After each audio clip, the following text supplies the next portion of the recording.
반갑습니다. 지난주에 우리가 친히 양의 무늬 대신 예수 그리스도에 대해서 함께 살펴보았습니다.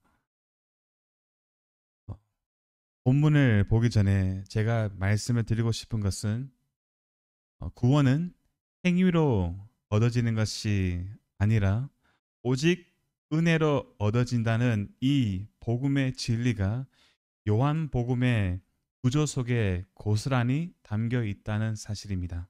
이것을 먼저 말씀을 드리고 싶습니다. 이 사실을 이해시켜 드리기 위해 요한복음 구조에 대해서 잠깐 말씀드릴게요. 요한복음은 크게 두 파트로 구성되어 있습니다. 두 파트, 1부와 2부로. 요한복음 1장부터 10장까지는 1부이고 11장부터 21절까지가 바로 2부입니다. 2부. 요한복음 1부 1장부터 10장까지는 율법을 지키는 행위나 절기와 전통을 준守하는 이런 종교적 열심과 노력으로는 아무도 구원을 받을 수 없다는 이야기를 쭉 해줍니다. 1장부터 10장까지. 그 중에서 예수님이 요한복음 6장에서 6절 가운데 나는 하늘에서 내려온 살아있는 떡이니 사람이 이 떡을 먹으면 영생하리라 라고 선포하셨습니다. 또한 예수님이 요한복음 7장에서 초막절 가운데 나를 믿는 자는 성경의 이름과 같이 그 배에서 생수의 강이 흘러나오리라 라고 선포하셨죠. 무엇보다도 예수님이 요한복음 5장에서 안식일에 38년 동안 걷지 못했던 병자를 고쳐주시고 요한복음 9장에서 안식일에 날 때부터 맹인된 자의 눈을 뜨게 하셨습니다. 이 모든 사건이 우리에게 보여주는 것이 무엇일까요? 사람이 율법과 절기, 그러니까 안식일을 지키고 유월절을 지키고 초막절을 지키는 그런 율법과 절기를 지킴으로 구원받는 것이 아니다.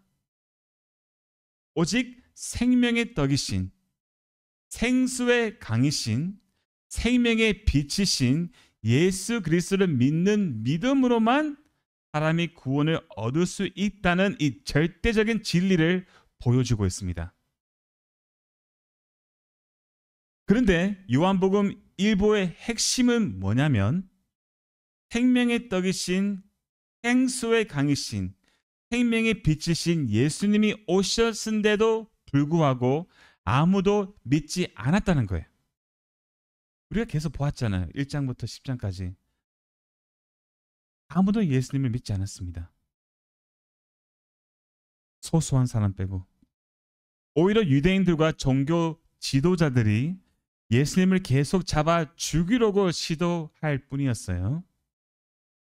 그래서 요한복음 1부에서 우리가 두드리게 보여주려고 일부에서 우리에게 두드리게 보여주려고 하는 것은 인간에게는 소망이 없다는 거예요. 인간에게 소망이 없다. 인간 스스로는 절대로 구원에 이르지 못한다. 인간의 모든 가능성을 파괴해버립니다. 그렇기 때문에 요한복음 2장부터 예수님이 자기 스스로 구원에 이르지 못하는 죄인을 구원하시기 위해 십자가로 가십니다. 이해하셨죠? 2부부터 11장부터 21장까지는 예수님께서 십자가에서 죽으시고 부활하신 그 내용을 담고 있다는 겁니다. 그래서 예수님의 십자가와 부활을 통해 죄인이 구원받는 이 진리를 강조하기 위해 요한복음 2부 시초 11장은 어떻게 시작합니까? 예수님께서 죽은 나사로를 살리시는 사건을 시작합니다. 자, 우리가 이 요한복음의 구조를 더 분명하게 알기 위해 오늘 본문을 이제 볼게요. 다 같이 오늘 본문 39절부터 42절 말씀을 함께 읽겠습니다. 하나, 둘, 셋. 그들이 다시 예수를 잡고자 하였으나 그 손에서 벗어나 가시니라. 다시 요단강 저편 요한이 처음으로 세례 베풀었던 곳에 가서 거기 거하시니 많은 사람이 왔다가 말하되 요한은 아무 표적도 행하지 아니하였으나 요한이 이 사람을 가리켜 말한 것은 다 참이라 하더라. 그리하여 거기서 많은 사람이 예수를 믿느니라. 아멘. 이 말씀은 요한복음 1부의 결론 부분이잖아요. 그렇죠? 10장이 마지막이라면 다시 39절을 보시면 유대인들이 또 예수님을 잡아 죽이려고 하니까 예수님이 그들의 손에서 벗어나 성전에서 나가십니다.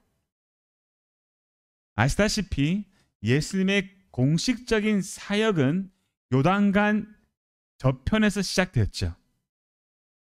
예수님이 다시 처음으로 돌아가셨다는 말인데, 다시 돌아가셨다는 것은 요한복음 1부가 이제 끝이 났다는 의미를 나타내고 있습니다.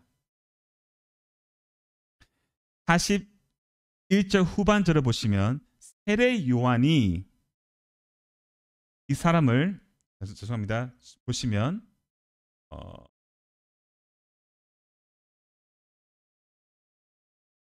죄송합니다. 성전에 나가십니다. 어디로 가십니까? 요단강 저편으로 가시죠. 40절 보시면 이 요한은 세례 요한을 뜻하는데 세례 요한이 처음으로 세례를 베풀던 곳에 가셔서 거기에 머무십니다. 자, 42절 후반절을 보시면 세례 요한이 이 사람은 예수님을 뜻하는데 세례 요한이 예수님 대해서 가르치던 말은 다 뭡니까? 참이라 라고 확증하죠. 참이었다. 그렇다면 우리가 알아야 할 것은 세례 요한이 예수님에 대해서 무엇을 가르쳤냐입니다. 무엇을 가르쳤을까요? 다 같이 요한복음 1장으로 가겠습니다. 1장.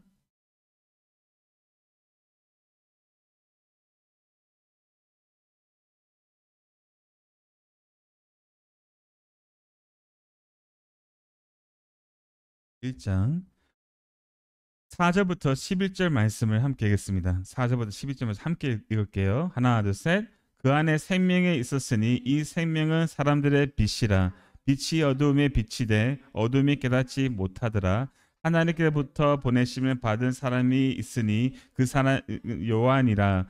그가 증언하러 왔으니 곧 빛에 대하여 증언하고 모든 사람이 자기로 말미암아 믿게 하려 함이라. 그는 이 빛이 아니요 이 빛에 대하여 증언하려 온 자라. 한 빛 곧 세상에 와서 각 사람에게 비추는 빛이 있었느니 그가 세상에 계셨으며 세상은 그로 말미암아 세상이 그를 알지 못하였고 자기 땅에 오매 자기 백성이 영접하지 아니하였으나. 아멘. 보십시오. 예수님 안에 뭐가 있습니까? 생명이 있습니다. 이 생명은 사람들의 빛이라고 말합니다. 빛.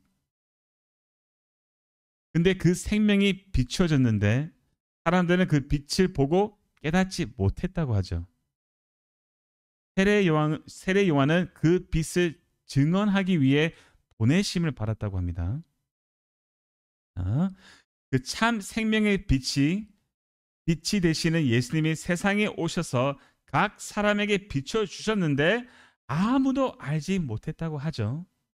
12절을 보시면 심지어 자기 백성 유대인들도 예수님을 영접하지 않고 배척했습니다. 믿지 않았다는 것이죠. 그 빛을 보지 못했다는 것입니다. 알지 못했다는 것입니다. 왜죠? 모든 인간은 영적 어둠 속에 갇힌 영적 맹인이기 때문에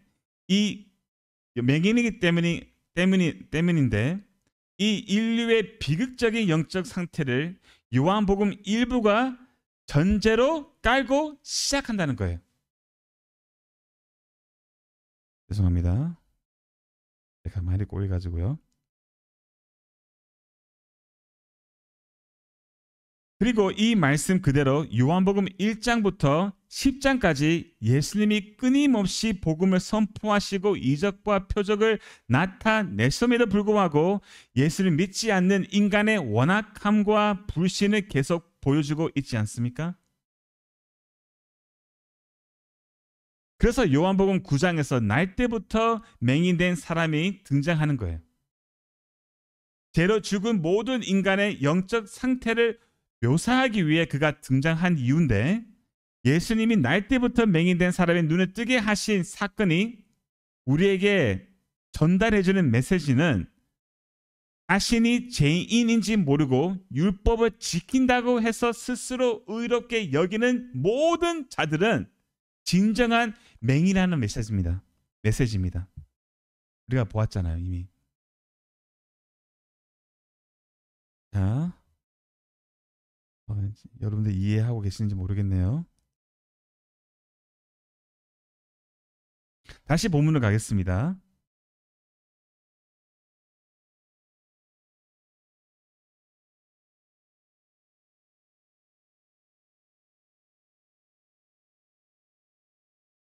본문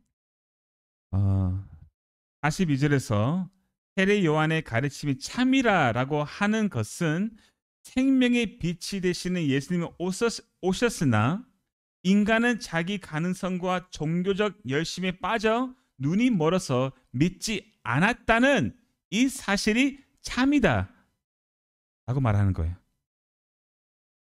이것이 일부에 보여주고 있는 겁니다. 일부에, 요한복음 일부에. 제가 이렇게 요한복음 구조를 복잡하게 말씀드린 이유는 사람이 율법으로 구원을 얻을 수 없고 오직 예수 그리스도의 십자가와 부활로 말미암아 얻어진다는 이 복음의 진리를 강조해 드리기 위함이었습니다. 그런 거예요. 1장은 뭐라고요? 1장부터 10장은 인간에게는 가능성이 없다. 스스로 구원할 수 없다. 율법으로 안 된다. 이겁니다.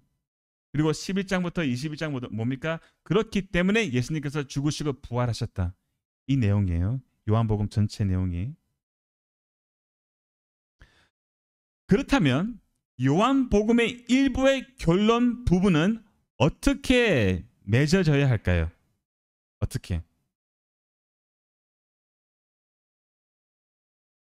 인간은 여전히 영적 맹인으로서 소망이 없다는 것으로 끝나야 됩니다. 그렇게 끝납니다. 자, 이제 볼게요, 말씀을. 다 같이 22절 말씀 읽겠습니다. 22절 말씀. 하나, 둘, 셋. 예루살렘의 수전절이 이르니 때는 겨울이라. 아멘. 예루살렘의 수전절이 시작되었습니다. 지금 말씀 배경은 수전절입니다. 이 수전절은 영어로 The Feast of the Dedication 이라고 하고 우리말로는 봉헌절이라고 하는데, 이 봉헌절은 유대인들이 오늘도 지키고 있는 한우카입니다. 한우카 아시죠? 유대인들이 지키는 크리스마스 그 주간에 유대인들이 지키는 한우카 절기입니다. 중요한 것은 이 봉헌절, 한우카라는 절기는 모세 율법에 따라 이스라엘이 꼭 준수해야 하는 절기가 아니라는 사실입니다. 자, 그렇다면 이 봉헌절이 언제 어떻게 제도되었는지 한번 볼게요. 신구약 중간기에 막가비 혁명 때 세워진 절기입니다. 혁명. 이 막가비 혁명 아니면 반란의 배경에 대해서 잠깐 말씀드릴게요. 기원전 170년에 시리아 왕 안티오쿠스 에피파네스가 예루살렘을 침략하여 점령했습니다. 이 안티오쿠스는 매우 악독한 왕이었는데 그가 하나님의 성전을 약탈하고 훼손하고 더럽혔어요. 어떻게 해요? 돼지를 잡아 돼지 피를 하나님께 제물을 드리는 그 제단에 쏟아 부었습니다. 아시다시피 돼지는 모세의 율법을 따르면 부정적인 동물입니다. 그러니까 그 부정적인 피를 하나님의 제단에 쏟았다는 거예요. 그리고 성정 안에 가장 거룩한 장소, 지성소 안에 제우스 신전을 세웠습니다. 그리고 제우스를 경배하게 만들었어요. 그것뿐입니까? 구약 성경을 소유하거나 읽지 못하게 했습니다. 그리고 사본은 다 불을 태워버렸습니다. 없애버렸어요. 안식일을 지키게 못하게 했고 심지어 할례를 하는 것도 못하게 했습니다.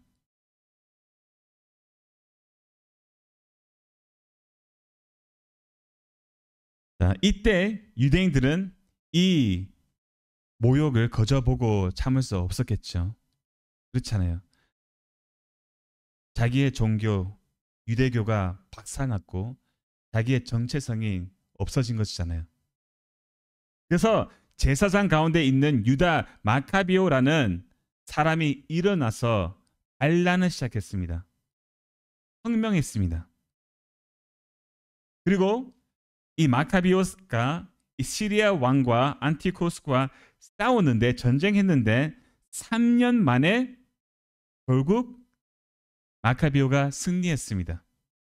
그리고 그 시리아 왕 안티오코스를 예루살렘에서 쫓아냈습니다.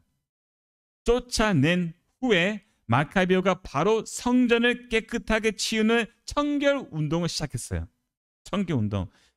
성전 안에 더럽혀졌잖아요. 우상과 뭐 돼지의 피로 막 이제 엉망진창이니까 이제 청결 운동을 시작했습니다. 그리고 성전을 깨끗하게 정결하게 청소한 후에 성전을 다시 하나님께 보헌하는 것이 바로 뭐라고요? 수전절이에요. 하나쿠입니다. 하누카. 죄송합니다. 하나쿠나 일본말 같아. 일본말 하누카입니다. 하누카. 유대인들은 이스라엘의 3대 절기 6월절, 77절, 그렇죠? 그리고 오순절을 지키지 않아도 이 하누카, 이 수전절을 꼭 지킵니다. 반드시. 왜 그럴까요? 모세가 제도한 절기도 아닌데 왜 유대인들은 지금도 오늘도 하누카를 지킬까요? 그 이유는 유대인들은 마카비와 같은 구원자, 즉 군사적, 정치적, 경제적 메시아를 기다리고 기대했기 때문이에요. 지금도 기다리고 있죠. 유대인들은. 자, 그 배경입니다.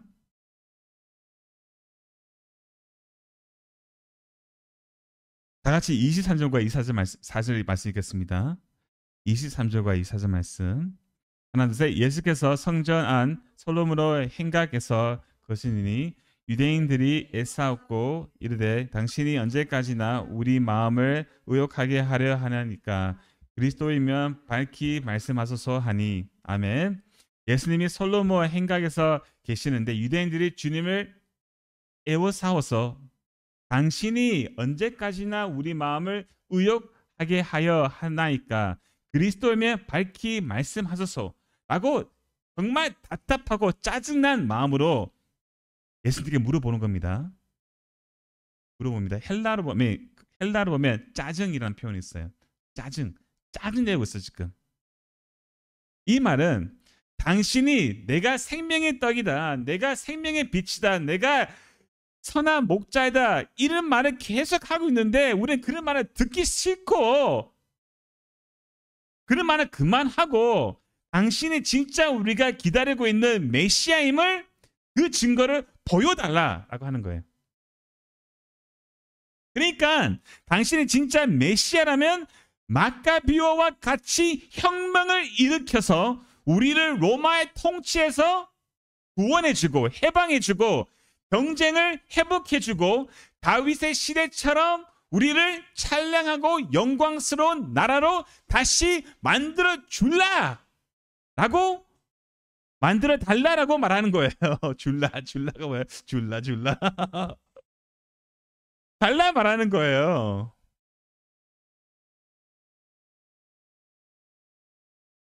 무슨 말입니까? 그들은 여전히 땅의 행복과 유익을 얻고 싶지 생명을 얻는 것에 아무런 관심이 없었다는 거예요. 예수님께서는 그들에게 생명을 주시기 위해 오셨지만 그들은 그것에 대해서 관심이 없었던 것이죠. 물론 그들의 눈은 가려져 있었기 때문에 그 생명을, 그 빛을 보지 못했죠. 자, 여러분들에게 한번 질문해 보겠습니다. 우리는 어떤 구원자를 원할까요? 어떤 그리스도를 원하십니까? 한번 생각해 보시기를 바랍니다.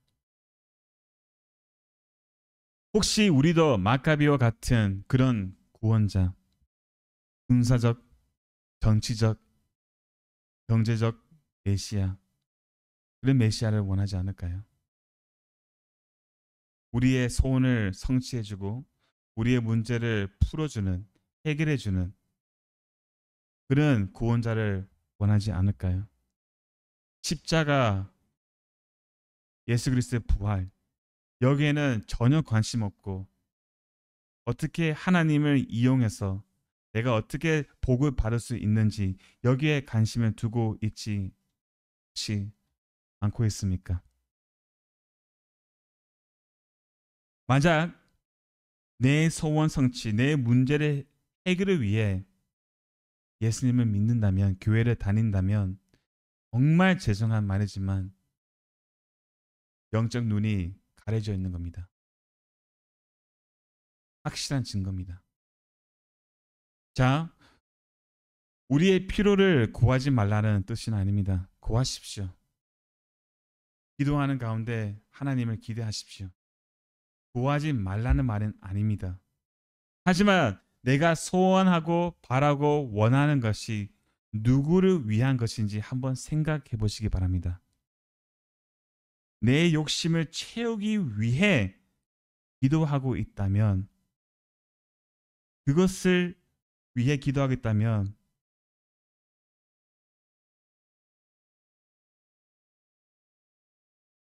죄송하지만 그것은 불신입니다. 내 욕심을 채우기 위해, 내 염려를 해소하기 위해 구하고 있다면 그것은 뭐다고요? 불신이에요. 참 믿음은 무엇일까요? 나의 모든 형편과 필요를 다 아시는 하늘 아버지의 섭리를 믿고 그분께 모든 일을 의탁하며 그분을 기다리는 겁니다.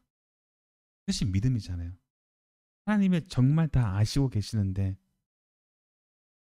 그분께서 우리의 필요를 다 아시는데, 그렇죠, 우리가 무엇을 염려하겠습니까? 이렇게 하나님의 섭리를 바라보는 성도에게는 주셔도 괜찮고 안 주셔도 괜찮은 거예요. 그래서 제가 계속 말씀드리고 있지만 이것이 무엇입니까? 진정한 만사 형통입니다. R.C. 스프로 목사님이 이런 말씀하셨습니다. 한번 들어주십시오. 진정한 믿음의 기도는 응답이 yes인 건, no인 건 상관없이 하나님을 신뢰하는 기도다. 이야, 맞아요. 진정한 믿음의 기도는 뭡니까? 하나님이 yes 하든 no 하시든 상관없이 주님을 신뢰하는 것입니다. 끝까지. 그래서 기도 가운데 우리가 무엇을 배우냐면 하나님을 신뢰하는 것을 배우게 됩니다.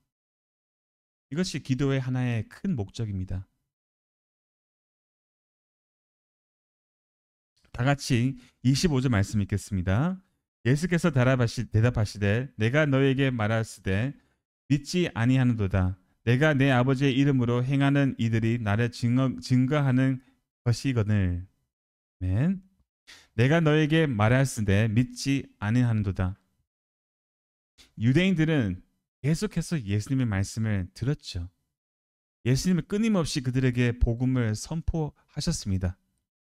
하나님의 나라의 복음을. 그러나 믿지 않았죠. 그들은. 그렇죠? 영적 맹인이 된 상태에서 아무리 말씀을 들어도 깨달을 수 없기 때문이에요. 알 수 없기 때문입니다. 믿을 수 없기 때문입니다. 내가 내 아버지의 이름으로 행하는 이들이 나를 증거하는 것이거늘. 그렇죠. 예수님께서 그들 앞에서 수많은 이적과 표적을 행하지 않으셨습니까? 물을 포도주로 변화시키시고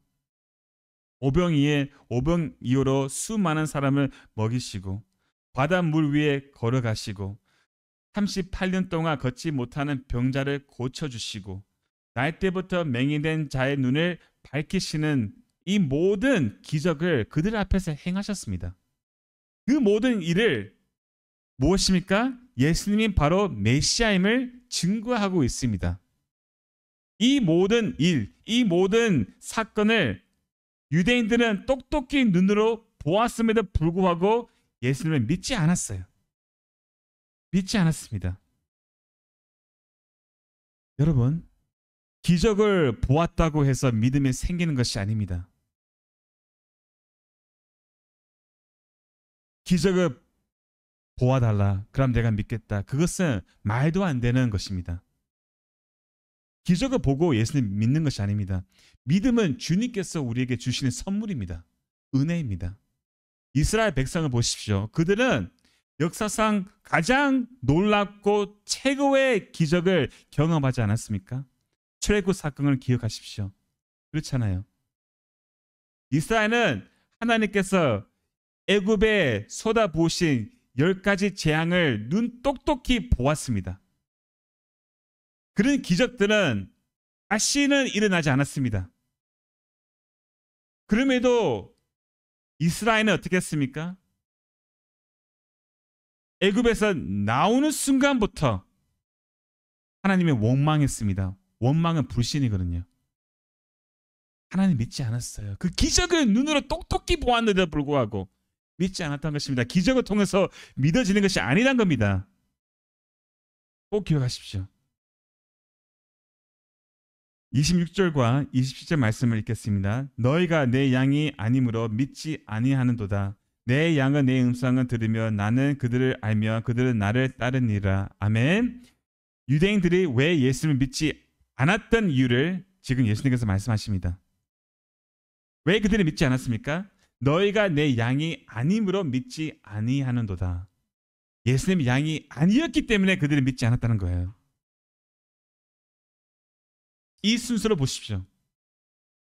그들이 믿지 않았기 때문에 주님의 양이 아니라 그들이 주님의 양이 아니었기 때문에 믿지 않았다는 거예요. 이해하셨죠? 내가 믿지 않았기 때문에 주님이 양이 되지 않는 것이 아니라 내가 주님이 양이 아니기 때문에 믿어지지 않는 겁니다. 예수님이 양이 아니다라는 뜻은 뭐냐면 선택받은 백성이 아니라는 겁니다. 선택받지 않는 백성. 이것을 뜻하고 있어요. 구원으로 예정되지 않았다는 거예요. 자, 여러분, 약간 복잡한데 예수님을 거부하는 것은 그들의 의지였어요. 그들의 재성, 악력, 그죠? 반역, 그리스도를 대적하는 마음, 그들의 의지로 예수님을 거부하고 예수님을 반대했습니다. 하지만 그들이 예수님을 거부하고 반대했던 이유가 뭐냐면 그들이 선택받지 못했기 때문이에요. 이해하시죠? 이 인간의 책임과 하나님의 주권적인 역사를 가르치는 예정론은 우리의 제한된 이성으로는 도무지 이해할 수 없는 것입니다. 자, 나중에 기회가 되면 이 예정론에 대해서 제가 좀 구체적으로 말씀드리도록 하겠습니다. 시간상 그냥 넘어가고요. 다시 27절을 보시면 선택받은 하나님의 양은 내 음성을 들으며 나는 그들을 알며 그들은 나를 따르니라 라고 말씀하십니다. 성도는 예수님의 음성을 들을 뿐만 아니라 그 음성을 듣고 주님을 따라갑니다. 주님을 따라가는 것이 뭐냐면 신앙생활입니다. 자, 여러분, 종교생활과 신앙생활의 차이점이 뭔지 아십니까? 종교생활은 내 힘과 가능성에 근거하여 열심히 내 의지로 교회 생활을 하는 겁니다. 그래서 종교 생활은 내 힘으로 하기 때문에 예수님이 필요 없죠. 믿음이 필요 없습니다. 그렇기 때문에 종교 생활은 곧 불신이에요. 불신. 이런 불신으로 예수님 없이 충분히 여러분들도 저도 그렇지만 충분히 예배를 드릴 수 있어요. 믿음 없이 내 열심으로 내 의지로 충분히 헌금을 낼 수 있고 충분히 교회 안에서 봉사할 수도 있고 충분히 성도의 교제도 나눌 수도 있습니다.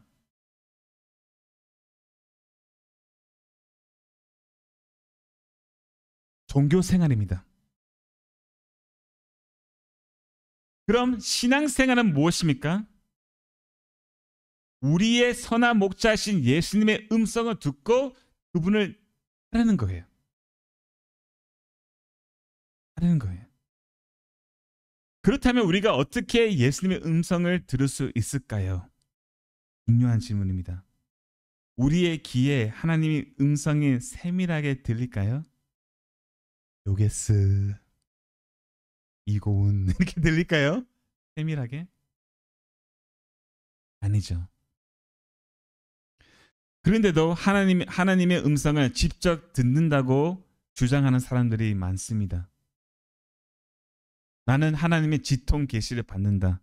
하나님의 음성을 듣는다. 라고 말하는 사람이 있다는 겁니다. 자, 여러분, 그런 사람을 만나면 어떻게 해야 할까요? 도망가셔야 됩니다. 즉시. 그런 사람은 굉장히 위험한 사람입니다. 위험합니다. 왜 그런 주장을 할까요? 자기는 특별하다는 거예요. 자기는 다른 사람보다 영적으로 우월하다는 겁니다.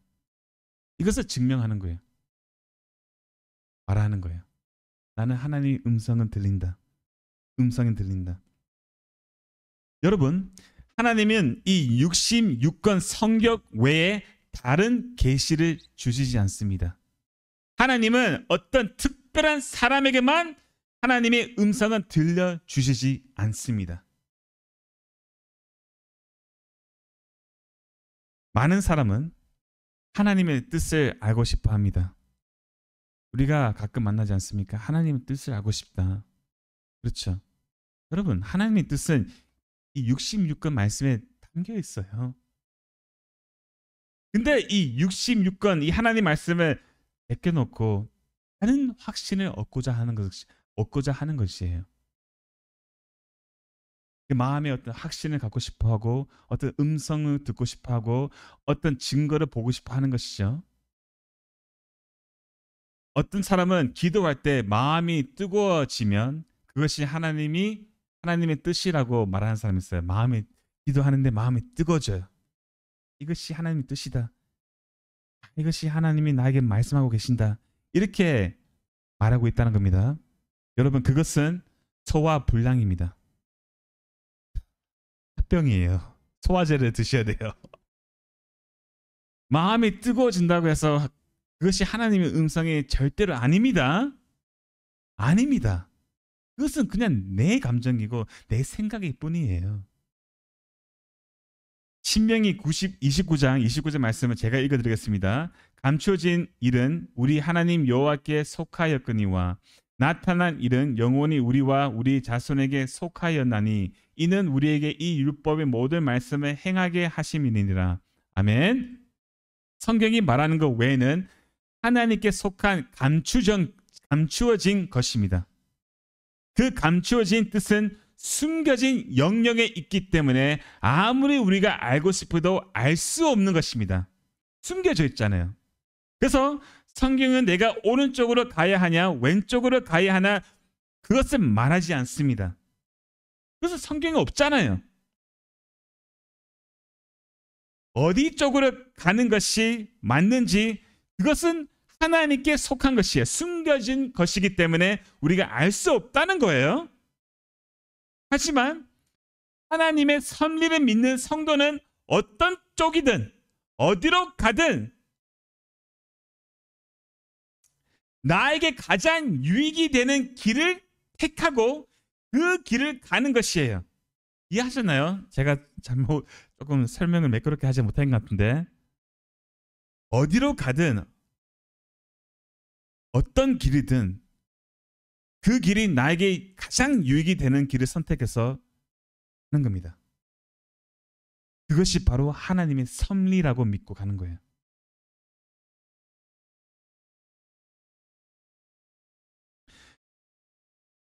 만약 그 길이 하나님의 뜻이 아니라면 하나님은 당신의 뜻으로 다시 우리를 돌이키십니다. 어떻게 하셨으라도. 그러니까 여러분, 숨겨진 것을 알려고 기도하지 마십시오. 내가 오른쪽으로 가야 되나 왼쪽으로 가야 되나, 이 직장에 취직해야 되나 안 해야 되나, 이런 것을 찾지 마십시오. 시간 낭비입니다. 알지 못하는 것입니다. 그렇다면 주님의 음성을 듣는다는 것은 무엇일까요? 자, 중요한 말씀이기 때문에 찾아보겠습니다. 요한복음 14장으로 가겠습니다. 요한복음 14장.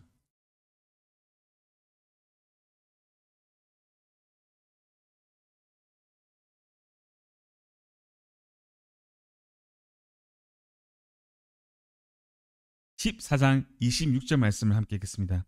하나 둘 셋. 보혜사 곧 하나님께서 내 이름으로 보내실 성령 그가 너에게 모든 것을 가르치고 내가 너에게 말한 모든 것을 생각나게 하리라. 아멘. 보혜사 성령님이 하시는 주된 사역은 무엇입니까? 예수님의 말씀, 이 복음을 생각나게, 이 생각나게 말은 더 정확하게 표현해 드리자면 기억나게 하시는 거예요. 기억나게. 우리가 우리의 선한 목자이신 예수님의 음성을 듣는다는 의미는 우리 안에 계시는 진리의 성령님께서 필요할 때마다 복음을 기억나게 하신다는 겁니다. 그것이 주님의 음성을 듣는다는 거예요. 사실 우리가 직접 음성을 듣지 않아도 그렇잖아요. 들었던 말이 기억날 때가 많지 않습니까? 듣지 않아도 그 말이 기억나서 바로 그 순간에 들리는 것처럼 들릴 때가 있잖아요. 저는 약간 부끄럽지만 저는 씻고 나서 로션을 바르는 것이 익숙하지 않습니다. 여기서 로션 잘 발라? 저도 잘 바르지 않는데, 그래서 저희 아내가 로션 좀 바르라고 계속 저에게 말합니다. 잔소리 하시는 것이죠. 잔소리 하는 것이죠. 계속 로션을 발라라. 로션을 발라라. 어떨 때 아내가 없고 씻고 나오면 아내 음성이 들려요. 아내는 없어요. 근데 씻고 나왔어요. 아내의 음성이 들립니다. 로션을 발라라. 얼굴이 상한다. 진짜 그 자리에 있는 것처럼 그 음성이 들립니다. 진짜 들려요. 마찬가지입니다. 이해하셨죠? 성령님께서 필요할 때 우리에게 복음을 기억나게 하시는 거예요. 그 말씀을 기억나게 하시고 주님의 음성이 들리는 것입니다. 어떤 음성일까요? 예수님이 교회를 사랑하신 것 같이 아내를 사랑하라. 사랑하라, 아내를.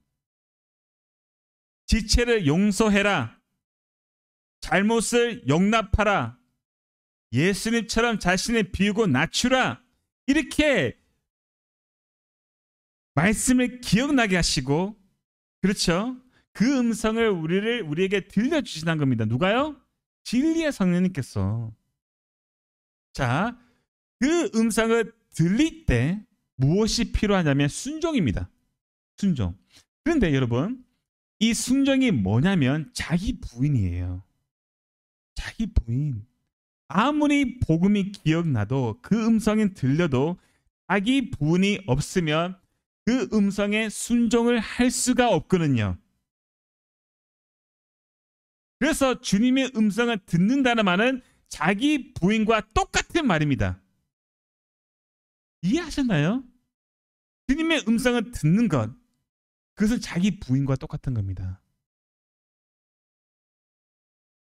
자기 부인이 하는 거예요. 자기 부인을 하는 것이 결코 주님의 음성을 듣고 주님을 따라가는 것이에요. 자, 근데 그 주님의 가시는 길은 어떤 길입니까? 좁은 길입니다. 십자가의 길입니다. 그렇기 때문에 자기 부인이 필요한 거예요. 아무리 주님이 우리를 이끄시는 길이 힘들어도 위험해도 손해보도 외로워도 괴로워도 우리는 내 자신을 부인하고 따라가는 겁니다.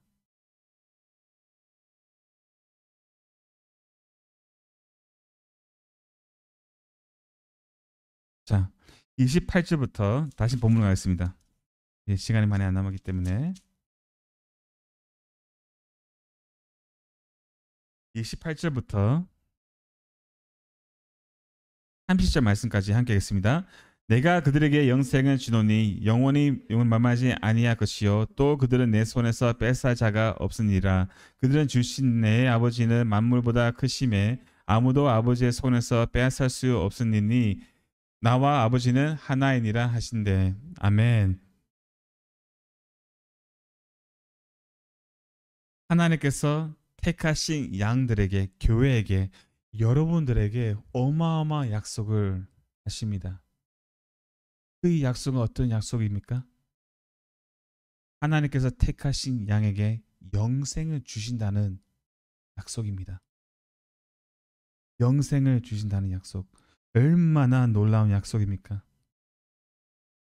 여러분, 이 세상의 모든 것을 얻어도 영생을 얻지 못하면 아무것도 얻지 못한 겁니다. 그렇잖아요. 그 모든 것이 무슨 쓸모가 있겠습니까? 모든 것을 다 누린다고 해도 영원히 멸망한다면 모든 것은 무의미합니다. 왠지 아시죠? 이 인생은 너무나 짧잖아요. 너무 짧아요. 금방 지나갑니다. 여러분과 저는 지금 죽음으로 사망으로 달려가고 있습니다. 열심히. 이 짧은 인생을 사는데 마치 영원처럼 영원히 사는 것처럼 사는 것은 사는 사람보다 어리석은 자가 없습니다. 우리 인생 끝납니다. 죽습니다.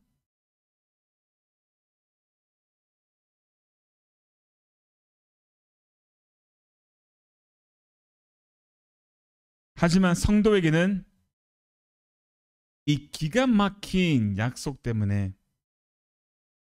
죽음은 두려워하지 않아요. 성도에게는 죽음은 진정한 행복의 시작입니다. 이 세상에 매이지 않습니다. 자유합니다. 저는 자주 이 생각하는 것 같아요. 만약 제가 죽음 앞에 서 있으면 그 죽음을 맛보고 제가 기뻐할 수 있을까?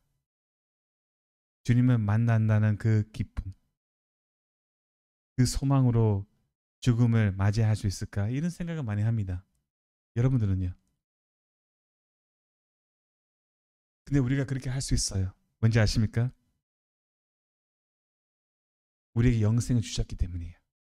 이것은 확실한 약속입니다. 확실한 약속.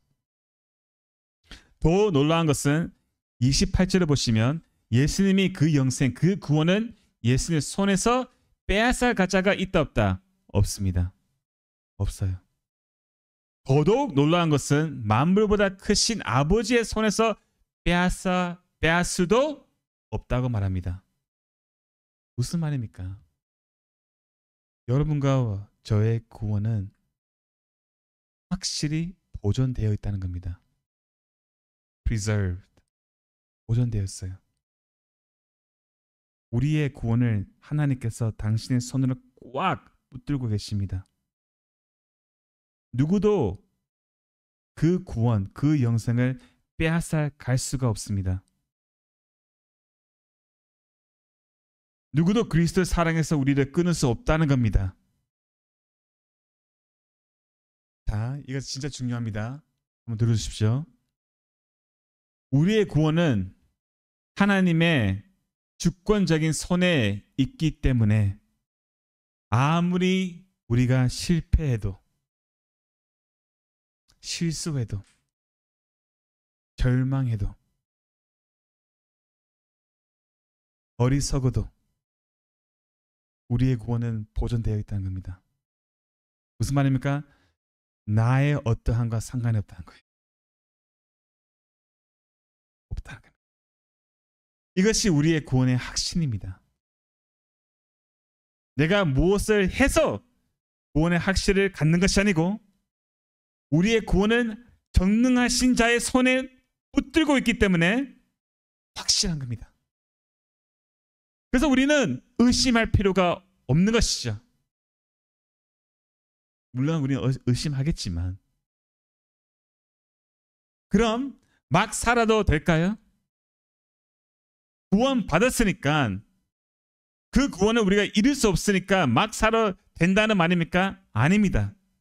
그렇게 생각하는 사람은 은혜를 모르는 사람이에요. 우리 편에서는 우리는 하나님의 은혜를 그저 공짜로 받는 것이지만 하나님 편에서는 은혜라는 것은 값 비싼 겁니다. 왜 값 비싼 것입니까? 아들의 목숨을 내어 주셔서 주신 은혜이기 때문이에요. 그래서 이 은혜를 아는 성도는 은혜를 cheap grace, 값싼 은혜를 만드는 삶을 살지 않도록 노력합니다. 그 값 비싼 은혜의 가치만큼 살도록 노력한다는 겁니다. 막 살 수가 없습니다. 은혜를 알게 되면. 다시 30절 말씀 보겠습니다.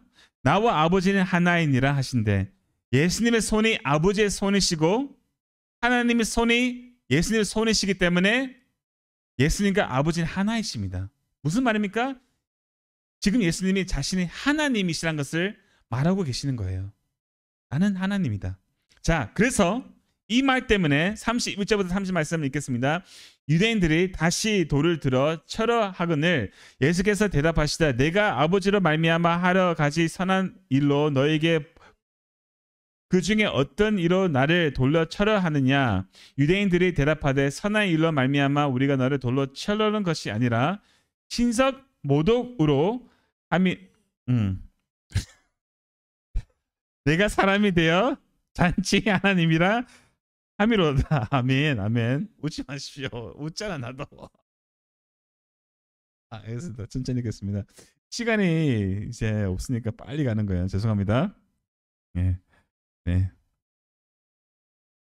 엄단하고 유대인들이 또 예수님을 돌로 쳐 죽이려고 한 시도가 무엇입니까? 내가 아버지로 말미암아 여러 가지 선한 일로 너에게 보여거늘 그 중에 어떤 일로 나를 돌로 쳐러 하느냐 물어보시잖아요. 예수님이. 유대인들이 대답하는 것은 선한 일 때문이 아니고 네가 하나님과 동등됨을 취하기 때문입니다. 취하기 때문이다. 지금 너는 신성 모독의 죄를 범하고 있기 때문이다. 이렇게 말한 겁니다. 모세의 율법을 따르면 신성 모독은 사형에 해당되는 죄입니다. 죄입니다. 그래서 그 율법에 근거하여 예수님을 죽이려고 하는 것이죠. 자, 34절부터 36절 말씀 함께 읽겠습니다. 예수께서 이르시되 너의 율법에 기록된 바 내가 너희를 신이라 하였노라 하지 아니하느냐. 성경은 패하지 못하나니 하나님 말씀을 받는 사람들은 신이라 하셨거든. 허물며 하나님께서 기록하게 하사 세상에 보내신 자가 나는 하나님의 아들이라 하는 것으로 너희가 어찌 신성 모독이라 하느냐. 아멘. 오, 이 말씀은 진짜 오해하기 쉽습니다.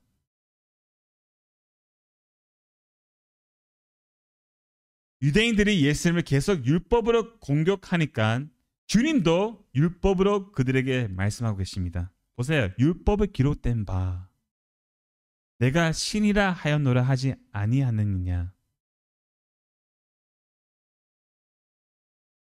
35절 말씀. 성경은 패하지 못하나니 하나님의 말씀을 받는 사람들은 신이나 하얀 것은 무슨 말입니까? 하나님의 말씀을 받은 우리가 신이 되는 겁니까?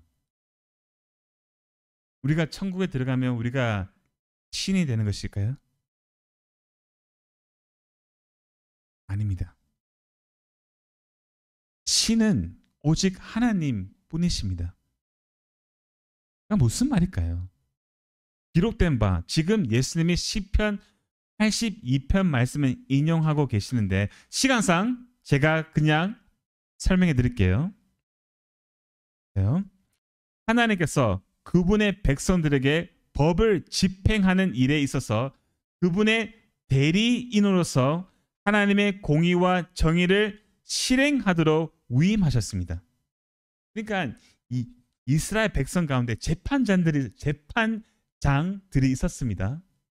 그 법을 시행할 수 있도록 하나님께서 그들에게 권위를 위임했다는 거예요. 그러니까 하나님을 대신하여 율법에 근거하여 내린 선고나 심판은 마치 하나님께서 내린 선고와 심판과 같다는 겁니다. 위임하셨잖아요. 그 권위를. 다시 말해 이스라엘 재판장이 유죄를 선고하면 하나님도 그 죄를 유죄로 선고하신다는 거예요. 만약 재판장이 죄를 무죄로 선고한다면 하나님도 그 죄를 무죄로 선고하신다는 겁니다. 이해하셨죠? 그런 권위와 위임을 받았기 때문에 신이라고 재판장들을 불렀습니다. 그들이 신이 되는 것이 아니고 그 하나님의 그 권위, 재판할 수 있는 공의와 정의를 실행할 수 있는 그 권위를 위임받았기 때문에 신이라고 불렀다는 겁니다. 이해하셨죠? 신이 되는 것이 아닙니다.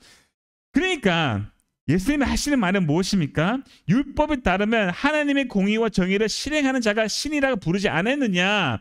하무면 하나님께서 세상에 보내신 나는, 즉 하나님의 공의와 정의를 실행하기 위해 보냄을 받은 나는 아들이라고 그것으로 부르는 것이 어찌 신성 모독이라고 하느냐, 이렇게 말하고 있는 것이죠. 이해하신다요? 예수님 그들의 율법을 사용해서 뒤집어 엎어버린 겁니다.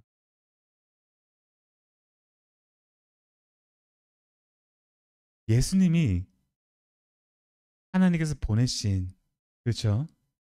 아들이시잖아요.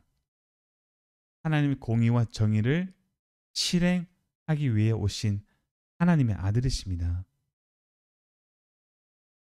그래서 너의 율법을 따르면 내가 신이 아니냐, 하나님의 아들이 아니냐, 어찌하여 이것을 놀랍게 여기느냐, 이런 말입니다.